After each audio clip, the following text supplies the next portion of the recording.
Silly Point.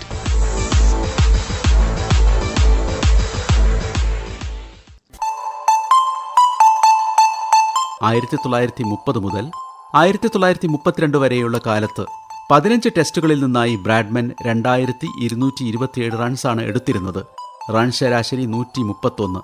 ചോദ്യം ഇതായിരുന്നു, ഈ 2227 റൺസുകളിൽ എത്ര സിക്സറുകൾ ഉണ്ടായിരുന്നു? ശരിയുത്തരം ഇതാണ്, ഒരൊറ്റ സിക്സർ പോലും ഇവയിലുണ്ടായിരുന്നില്ല. അതായിരുന്നു ബ്രാഡ്മന്റെ ശരിയായ ക്ലാസിക് ശൈലി. ഉയർത്തിയടിക്കൽ അത്ര നല്ല അടിയല്ല എന്ന് കരുതിയിരുന്നവരായിരുന്നു ആ പഴയ തലമുറ. അവരുടെ വാദം ഇതാണ്, ഉയർത്തിയടിക്കുന്ന പന്തുകൾ മൈതാനത്തു നിന്ന് പുറമേയുള്ള ഒരാൾക്കെങ്കിലും ക്യാച്ച് ചെയ്യാൻ പറ്റും. എന്നാൽ മൈതാനത്തുകൂടി ഉരുണ്ടു പോകുന്ന പന്തുകൾ ആർക്കും ഒരു ചാൻസും കൊടുക്കില്ല.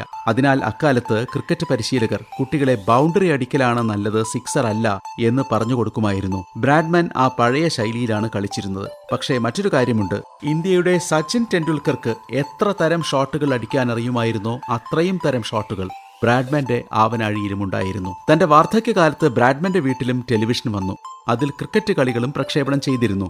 ഒരിക്കൽ ഇന്ത്യയുടെ സച്ചിൻ ടെണ്ടുൽക്കർ ബാറ്റ് ചെയ്യുന്നത് ടിവിയിൽ കണ്ട ബ്രാഡ്മൻ തന്റെ ഭാര്യയോട് പറഞ്ഞു, ഇതാ ഈ പുതിയ പയ്യൻ കളിക്കുന്നത് കണ്ടോ, പണ്ട് ഞാൻ ഇങ്ങനെയാണ് കളിച്ചിരുന്നത്. നമുക്ക് ബ്രാഡ്മന്റെ 1930കളിലെ ഫോമിലേക്ക് തിരിച്ചു പോകാം. 1930കളിലെ ഓസ്ട്രേലിയയുടെ ആഷസ് വിജയം ഇംഗ്ലണ്ടിനെ ശരിക്കും ഞെട്ടിച്ചു.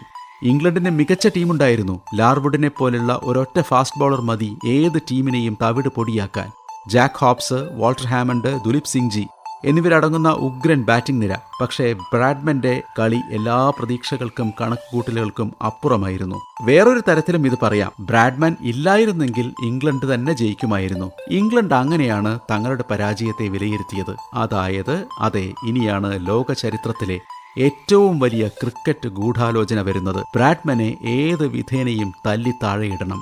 അങ്ങനെ ചെയ്തു കഴിഞ്ഞാൽ പിന്നെ ഇംഗ്ലണ്ടിന് ജയിക്കാൻ കഴിയും.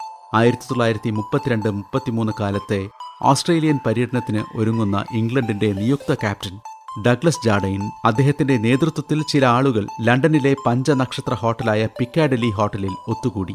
ബ്രാഡ്മനെ വീഴ്ത്താനുള്ള പദ്ധതി തയ്യാറാക്കലായിരുന്നു അവരുടെ ഉദ്ദേശം. ജാർഡൈനോടൊപ്പം ആ ഗൂഢാലോചനയിൽ ഉണ്ടായിരുന്ന ഒരാൾ ആർതർ കാർ, നോട്ടിംഗ്ഹാംഷെയർ കൗണ്ടി ടീമിന്റെ ക്യാപ്റ്റൻ. കൂടാതെ ഇംഗ്ലണ്ടിന്റെ ഏറ്റവും മികച്ച 2 ഫാസ്റ്റ് ബോളർമാർ ഹാരോൾഡ് ലാർവുഡും ബിൽ വോസും. ഈ ഗൂഢാലോചനയ്ക്ക് മുമ്പ് അവർ ബ്രാഡ്മൻ ക്രിക്കറ്റ് കളിക്കുന്നതിന്റെ നിരവധി വീഡിയോ ടൈപ്പുകൾ പരിശോധിച്ചിരുന്നു. ഏത് തരത്തിൽ പന്തെറിയുമ്പോഴാണ് ബ്രാഡ്മൻ അല്പമെങ്കിലും ബുദ്ധിമുട്ടിലാവുന്നത് എന്നറിയാൻ. ബാറ്റ് ചെയ്യുമ്പോൾ ഇടത്തെ തോളിന് നേരെ വരുന്ന ബൗൺസർ നേരിടുമ്പോഴാണ് ബ്രാഡ്മൻ ഒന്ന് പതറിയിരുന്നത് എന്ന് ആ വീഡിയോ പരിശോധനയിൽ തെളിഞ്ഞു. അങ്ങനെ പിക്കാഡിലി ഹോട്ടലിലെ ആ യോഗത്തിൽ അവർ ബ്രാഡ്മനെ വീഴ്ത്താനുള്ള പദ്ധതിയിട്ടു.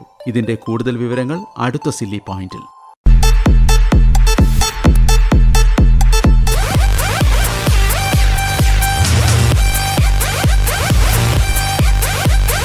Silly Point.